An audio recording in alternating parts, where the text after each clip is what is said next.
call it murder. Finish him. Premeditated, I came to sleep. Love if you don't respect the game.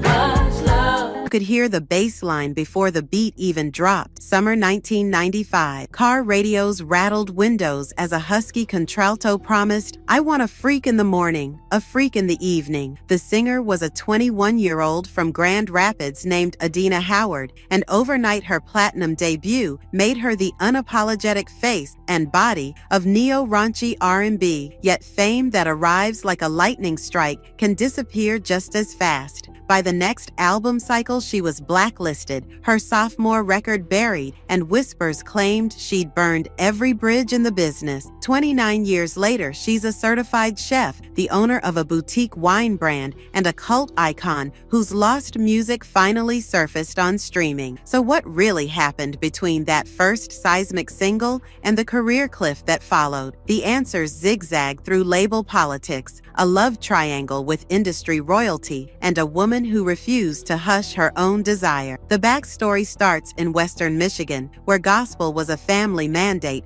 but secular radio was a magnetic sin. Howard snuck Janet Jackson tapes into her Walkman and practiced runs over basement karaoke tracks. After high school, she crashed Detroit talent shows, belting Mary J. riffs until an Elektra A&R scout convinced her to move to Los Angeles. There, she cut demos drenched in sexual bravado that made label execs gulp, but the marketplace was ready. TLC had just asked if men could creep, Salt and Peppa were pushing it real good, and Jodeci had donned leather over bubble bath ballads. Elektra greenlit Freak Like Me, and on March 28, 1995, the single detonated. It climbed to number 2 on Billboard's Hot 100, went platinum in 8 weeks, and forced radio programmers to spin female lust front and center. Adina's debut album, Do You Wanna Ride, crossed the million-sold mark, and Vibe anointed her the new commander of bedroom R&B. But success breeds scrutiny. Elektra's CEO, Sylvia Rhone, envisioned a multi-album arc that gradually softened Howard's image, less explicit, more radio family friendly. Howard disagreed. She doubled down during interviews, labeling herself the erotica of hip-hop soul, and flexed the negotiation leverage of a brand new platinum plaque. Enter Wanya Morris of Boyz II Men. He and Adina started dating just as Morris was publicly linked to then 16-year-old pop ingenue Brandy Norwood. Tabloids sniffed at the triangle. Brandy's camp panicked at the PR optics. Internally, the tension was worsened by corporate proximity. Brandy recorded for Atlantic, Boyz II Men for Motown, and all 3 artists fell under the same parent conglomerate. When Adina went on Power 106 LA and admitted she didn't do side chick drama, headlines clapped back. Rhone, famous for ice-cold crisis control, warned Howard to stay quiet and focus on the follow-up album. Howard retaliated in rap pages, calling industry gatekeepers scared of women owning their freak. That, quote, insiders say, flipped a silent switch. She was now labeled difficult. Still, money talks. Elektra set July 1997 for her second record, Welcome to Fantasy Island. The track list leaked, featuring collaborations with Missy Elliott, Timbaland, and a cameo from Jamie Foxx. Lead single, Phone Sex, cracked the R&B top 20 in spring promos. Yet in June, the label yanked the project without explanation. Studios destroy masters all the time. Elektra simply shelved them on a password-locked drive. Journalists pieced together a timeline. Howard's feud with Rhone, Brandy's chart dominance, and the label's push to spotlight new signing Tamia. Some called it Sabotage. Others called it corporate triage. Adina spiraled. In one Houston club performance, she held up a giant cardboard middle finger labeled The Industry while performing the unreleased title track to roaring applause and zero radio impact. For fans, her vanishing felt instant. For Howard, it was slow psychic death. Contracts frozen, budgets gone, phones silent. Most artists fade and stay faded. Howard shapeshifted.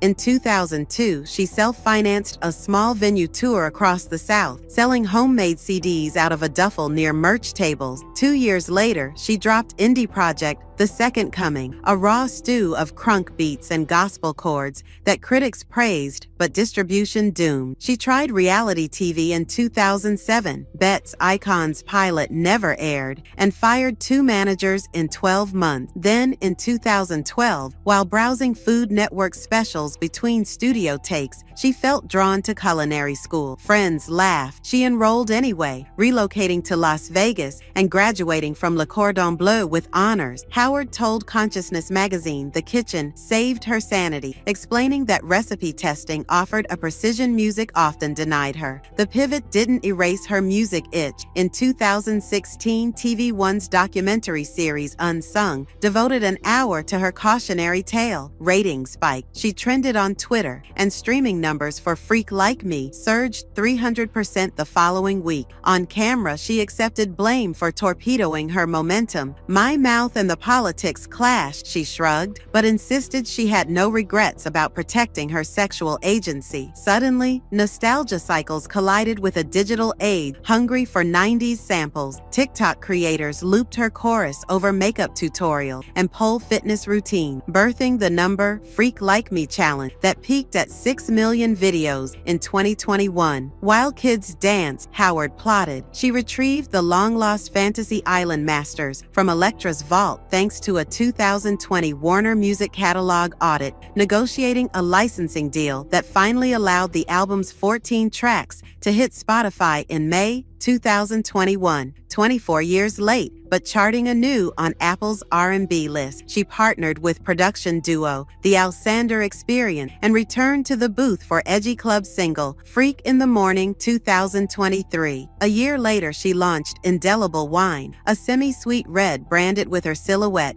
and bottled by a Black-owned Paso Robles vineyard. Every cork reads, "Stay freaky." Pandemic lockdowns turned her Instagram cook-alongs into crowded live stream, and 2024's I Overstand, a slow burn breakup ballad sold exclusively on her website, moved 10,000 digital copies in the first month, enough to finance a small market nostalgia tour with H-Town and Next. But any resurrection invites revision. Comment threads still debate whether label politics or self-sabotage derailed her prime. Some critics claim Howard's explicit persona boxed her into a gimmick the industry outgrew. Others argue male artists bragged about bedposts for decades without punishment. What's undeniable is resilience. She regained her publishing rights, cooks private dinners for Vegas high rollers, hawks wine to festival crowds, and mentors indie chanteuses on contract fine print. In a 2024 Instagram reel filmed in Farnborough, UK, she stares at the camera and jokes, "They told me not to do interviews, so I'm here abroad doing everything else." The story's epilogue arrived at midnight February 14, 2025, when an untouched demo titled Indelible, same name as the wine, landed on streaming services. Its bluesy guitar riff underlines lyrics about leaving permanent stains on hearts that tried to erase you. Fans screenshot lines like, "Vinyl broke, but the echo? Indelible." Numbers matter too. Within 48 hours, the song entered Spotify's global R&B viral top 50, proof that the market she once dominated still craves her voice. No label filter necessary. Production partner The Alexander teased a full EP for summer, and Howard's TikTok stitched recipe reels with behind-the-scenes studio footage, merging both passions into one brand narrative. So what really happened to Adina Howard? She detonated a cultural bomb, paid the price for defying industry etiquette, rebuilt in anonymity, and returned in a creator economy world, finally receptive to direct-to-fan hustle. Hers is a cautionary parable about how fearless sexuality can trigger puritanical backlash, but it's also a blueprint for reinvention. The record exec who once told her,